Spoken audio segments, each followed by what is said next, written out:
के एक अहम रहनुमा और वफाकी वज़ीर का कहना है कि चौधरी परवेज़ इलाही को आसानी से वज़ीर आला नहीं बनने देंगे। सवाल ये है कि ज़िमनी इलेक्शन के नताइज में अवाम की जानिब से आने वाले वाज़े दो टोक पैगाम के बाद भी नून लीग के सामने बेहतरीन रास्ता तो यही है कि शराफत से, लेकिन नहीं, बात आप ठीक कर रहे हैं, लेकिन इनकी समझ में ये सब कुछ जो आपकी या मेरी समझ में आता है, इनकी समझ में भी आता है, लेकिन ये मैंने कहा ना, ये ठगों के टोले हैं, ये मुहिमजू लोग हैं। इन्हें इक़्तिदार चाहिए एट एवरी कॉस्ट।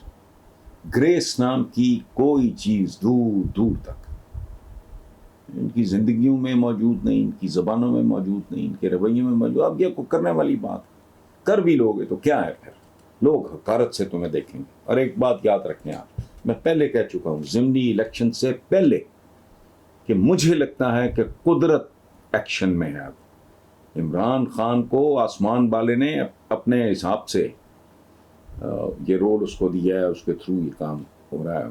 कहते हैं ना कि रब्बुल आलमीन नीचे आके किसी को डांग नहीं मारता, सिर्फ मत मारता है। मेरा ख्याल है कि इनका बंद मुट्ठी में रेत हो ना, और वो बंद मुट्ठी बेशक टार्जन की हो या हरकुलिस की हो